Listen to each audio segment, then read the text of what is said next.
அல்ஹம்துலில்லாஹ் வஸ்ஸலாத்து வஸ்ஸலாம் அலா ரசூலில்லாஹ் அம்மா பஅத். குடும்ப கட்டுப்பாடு செய்வது மார்க்கத்தில் அனுமதிக்கப்பட்டதா என்கிற இந்த கேள்வியை பொறுத்தவரையில், அன்புள்ள சகோதர சகோதரிகளே, ரசூல் ஸல்லல்லாஹு அலைஹி வஸல்லம் அவர்கள் திருமணத்திற்கு பல நோக்கங்களை சொல்கிறார்கள். அதிலே குறிப்பாக இனவிருத்தி என்பது, அதிகமான குழந்தைகளை பெற்றுக்கொள்வதென்பது திருமணத்தினுடைய ஒரு முக்கியமான நோக்கமாகும். அதனால்தான் அல்லாஹுடைய தூதர் ஸல்லல்லாஹு அலைஹி வஸல்லம் அவர்கள் சொல்கிறார்கள், தஸவ்வஜு அல் வதூத் அல் வலூத், அதிகமாக அன்பு காட்டக்கூடிய, அதிகமாக குழந்தைகளை பெற்றெடுக்கக்கூடிய பெண்களை பார்த்து நீங்கள் திருமணம் செய்து கொள்ளுங்கள் என்று சொல்கிறார்கள். இப்போ திருமணத்தினுடைய நோக்கம் கணவனும் மனைவியும் மட்டும் வாழ்வதல்ல, அல்லது முஸ்லிம் அல்லாதவர்களால் உருவாக்கப்பட்ட சில சித்தாந்தங்களை, நாம் இருவர் நமக்கிருவர் என்ற கோட்பாடுகளை பின்பற்றி வாழ்வதும் அல்ல.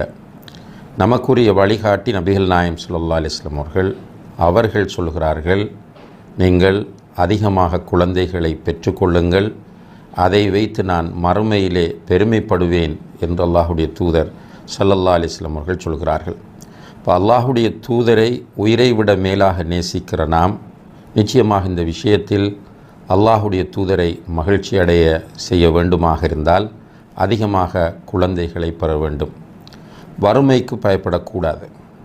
ஏனென்றால் அல்லாஹ் குர்ஆனிலே அதை வன்மையாக கண்டிக்கிறான். வலா தக்துலு அவுலாதக்கும் ஹஷ்யத்த இம்லாக், வறுமைக்கு பயந்து நீங்கள் உங்களுடைய குழந்தைகளை கொலை செய்யாதீர்கள்.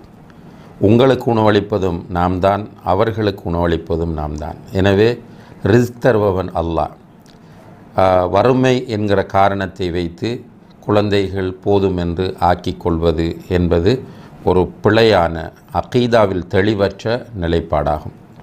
அதே நேரத்தில் சிலரிடத்தில் இருக்கிற ஒரு மிக மோசமான பிழையான கன்செப்ட் தான் வெட்கம். அதாவது என்ன சொல்கிறார்கள் என்றால், 4 குழந்தை பெறுவது வெட்கம், 5 குழந்தை பெறுவது வெட்கம். அன்புள்ள சகோதர சகோதரிகளே, அப்படி வெட்கப்படுவதாக இருந்தால் முதல் குழந்தைக்கும் வெட்கப்பட்டிருக்க வேண்டும். ஒரு குழந்தை பெறுவதற்கு என்ன ஒழுங்குகள் இருக்கின்றனவோ அதுதான் 5 குழந்தை பெறுவதற்கு உள்ள ஒழுங்காகும். எனவே வெட்கம் என்ற இந்த வாதம், இது ஷைத்தானால் உருவாக்கப்பட்ட ஒரு வாதமாகும். 5 குழந்தை 6 குழந்தை பெறுவது என்பது வெட்கத்திற்குரிய ஒரு விஷயமே கிடையாது. இது ஒரு சதி திட்டம். இந்த சிந்தனையிலிருந்து நம்முடைய சமூகம் கண்டிப்பாக வெளியேற வேண்டும். வெட்கப்பட வேண்டிய அவசியம் கிடையாது. குழந்தைகள் அதிகமாகிற போது, முதுமையை பெற்றோர் அடைகிற நேரத்தில் அதை கொண்டு நிறைய அவர்கள் அல்லாஹுடைய உதவியினால் பயன்பெறுவார்கள். மௌத்தான பிறகு அந்த பிள்ளைகளுடைய துஆக்களை கொண்டு நிறைய பிரயோசனம் அடைவார்கள். எனவே குழந்தைகளை அதிகமாக பெறுவது என்பதுதான் இஸ்லாம் வலியுறுத்துகிற அம்சமாகும். இதிலே குடும்ப கட்டுப்பாடு என்கிற நிலைக்கு நாம் வந்தால், முதலாவதாக நிரந்தரமான குடும்ப கட்டுப்பாடு செய்வதை இஸ்லாம் அனுமதிக்கவில்லை.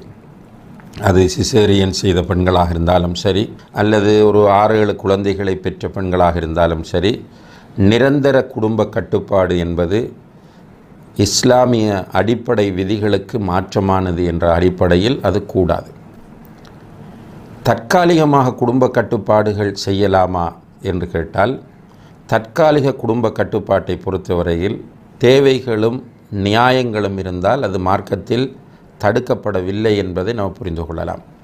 ஜாபிர் ரலியல்லாஹு அன்ஹு அவர்கள் சொல்கிறார்கள், குன்னா நஅஸிலு வல் குர்ஆன் என்சில், குர்ஆன் இறக்கப்பட்டு கொண்டிருந்த காலத்தில் நாங்கள் அஸில் செய்பவர்களாக இருந்தோம் என்று சொல்கிறார். அதாவது அஸில் என்று சொன்னால், ஒரு மனிதன் தன்னுடைய மனைவியோடு தாம்பத்தியத்தில் ஈடுபட்டு கொண்டிருக்கிற நேரத்தில் இந்திரியம் வெளிப்படுகிற சந்தர்ப்பத்தில் அதை மனைவியினுடைய கருவறையில் செலுத்தாமல் வெளியே எடுத்து விடுவதைத்தான் அஸில் என்று சொல்லப்படும்.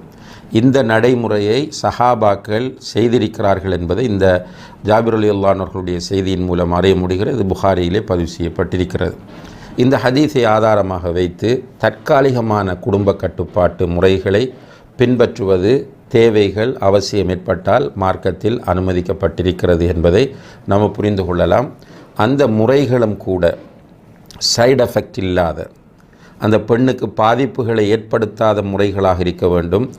எனவே தற்காலிக குடும்ப கட்டுப்பாட்டை பின்பற்ற விரும்புகிறவர்கள் அது பற்றிய ஆலோசனைகளை அவர்களுடைய குடும்ப மருத்துவர்களிடம் பெற்றுக்கொண்டு அதை பின்பற்றலாம். நிரந்தரமாக குடும்ப கட்டுப்பாடு செய்வது இஸ்லாத்தில் தடை செய்யப்பட்டுள்ளது. வல்லாஹு தஆலா அலம்.